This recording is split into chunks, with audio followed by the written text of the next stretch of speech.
এই কথাটো আপোনালোকৰ মাজত বিদিত ৰমণী কবল কোন আছিল জয়ধ্বজ সিংহৰ একমাত্ৰ দুইটা আছিল লাচিত বৰফুকন মোমাই তামুলী বৰবৰুৱাৰ ভাগিনীয়েক আছিল এই কথাটো জানো আৰু তেওঁ মোগলৰ যিখিনি আমাৰ মৃত্যুঞ্জয় আক্ৰমণৰ পিছত পৰাস্ত হোৱাৰ পিছত তেওঁ দেশ ৰক্ষা কৰাৰ নিমিত্তে মোগলৰ লগত দি পঠাইছিল মৃত্যুঞ্জয় লগত আৰু 1663 চনত টিপামত যিখন ভিলাইজাৰী সন্ধি হৈছিল সেই সন্ধিখনৰ মতে আহোম ৰজাই বৈধতা স্বীকাৰ কৰি দি পঠাইছিল আৰু লগত দিছিল টিপাম ৰজাৰ কন্যা তেওঁ কিন্তু তেতিয়া কন্যাকাল হৈ গৈছিল 11 বছৰীয়া ছোৱালী আছিল তেওঁৰ নাম আছিল মোহিনী আইদেউ দি পঠালে তেওঁলোক গৈ পালে গৈ মোগল তাত থাকি তাতে ডাঙৰ দীঘল হ'ল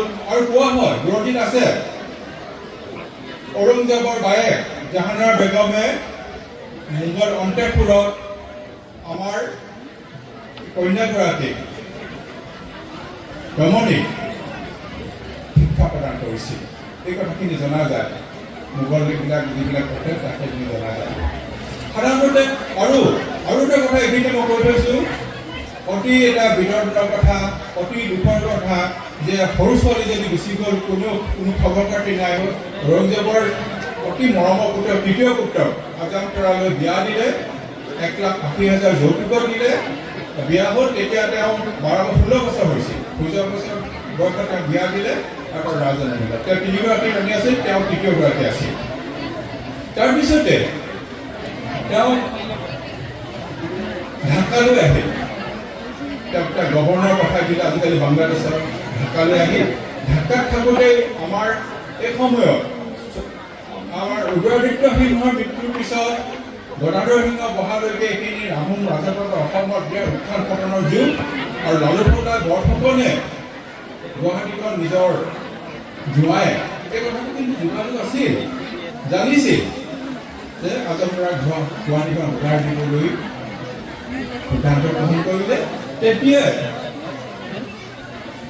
আমাৰ ৰমণী ৰহমান বানুৰ নাম দিছিল বিয়া হোৱাৰ পিছত ৰহমান বানু তেতিয়া ঢাকাত আছিল আৰু আমাৰ ইয়াৰ পৰা যোৱা দুজনৰ পৰা গম পালে যে আমাৰ গুৱাহাটীখন ঘূৰাই দিব লাগে তেতিয়া এখন চিঠি লিখিছিল 1678 খ্ৰীষ্টাব্দৰ 13 এপ্ৰিলত লিখিছিল ফাৰ্চী ভাষাত সমসাময়িক অসমীয়া লিপিত লিখিছিল বুলি কৈছে বুৰঞ্জীবিদসকলে আৰু অসমীয়া ভাষাৰ অনুবাদো বুৰঞ্জীবিদত লগাই ৰখা হৈছিল সেইখন ফাৰ্চী লিপিত লিখা হৈছিল আৰু গুৱাহাটী তেতিয়া কটন কলেজৰ ফাৰ্চী ভাষা আৰবী ভাষাৰ অধ্যাপক মৌলবী আব্দুল ফাজাল চৈয়দ আহমেদে প্ৰফেচাৰ সূৰ্য কুমাৰ ভূঞাৰ বাবে পত্ৰখন ইংৰাজী ভাষালৈ অনুবাদ কৰি দিছিল এই চিঠিখন লিখিছে মোমাইদেউ ঈশ্বৰে তেওঁ অসীম দয়াৰে বেছি নহয় শব্দ আছে আপোনাৰ গৌৰৱময় আসনত আপোনাৰ মূৰৰ চুলিৰ সমান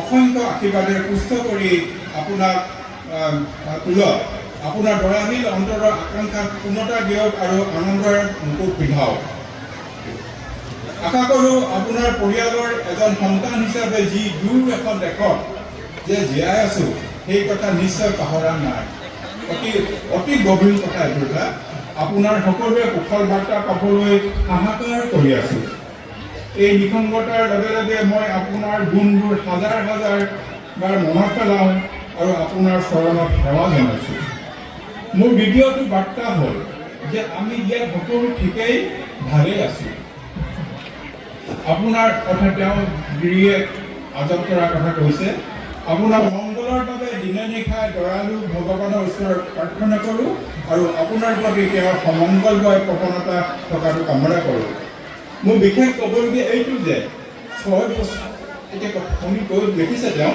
6 বছৰ বয়সতে মোক আই বোপাই বুকুৰ মাজৰ পৰা আঁতৰাই মোগললৈ উপহাৰ হিচাপে পঠিওৱা হৈছিল মই এতিয়া 19 বছৰ চিঠিখন লিখাৰ সময়ত কিন্তু এই বছৰকেইটাত আপোনালোকে মোৰ সম্পৰ্কে জানিবলৈ বা মই ক'ত কেনেকৈ আছোঁ জানিবলৈ চেষ্টাই নকৰিলে এই দুৰ্ভাগ্যৰ ভাল বেয়া খবৰ লোৱা নাই ইমান দিনে হিন্দুস্থানত মোৰ কোন কোন বন্ধু বা আত্মীয় আছে বা নাই সেই সম্পৰ্কে আপোনালোকে ভালকৈয়ে জানে। 19 বছৰলৈকে এতিয়াও আপোনালোকে মোৰ বিষয়ে নাজানে, এই দুৰ্ভগীয়া ক'তনো আছোঁ তাকো জানিবলৈ নিবিচাৰে। মোমাইদেউ, আপুনি পঠোৱা কটকীৰ জৰিয়তে আপোনাৰ খবৰ আমালৈ প্ৰেৰণ কৰিলে। যিয়ে নহওক, আমি ভগৱানৰ ওচৰত দয়াশীল। যদিওবা আপোনাৰ পৰা কোনো বাৰ্তা এতিয়ালৈকে পোৱা নাই, ভগৱানৰ দয়াত আমি হিন্দুস্থানৰ পৰা আহি বংগত আছোহি। আপোনাৰ দেশৰ পৰা অহা 2জন কটকী চাহাবৰ দৰবাৰত আহি ইতিমধ্যে উপস্থিত হৈছেহি। বিশেষ কটকী 2জন হাতলৈ মোৰ হাতলৈ প্ৰেৰণ কৰা সামগ্ৰীখিনি যথাযথ সময়ত মোৰ হাতত পৰিল। এইবিলাকে মোৰ প্ৰতিপত্তি আৰু সন্মান হিন্দুস্থানৰ মানুহৰ আগত বহু পৰিমাণে বৃদ্ধি কৰিল। অসম দেশৰ পঠোৱা হাতী পঠিয়াইছিল 3টা বৰ সুন্দৰ কৰি। আমি বংগৰ কিচিৰিবাগ বা খিচিৰিবাগ অহা বছৰলৈ হ'ল। আপুনি মোলৈ আৰু বেগমলৈ উপহাৰ হিচাপে ধুনীয়াকৈ সজ্জিত কৰি পঠোৱা হাতী 4টা গ্ৰহণ কৰিলোঁ।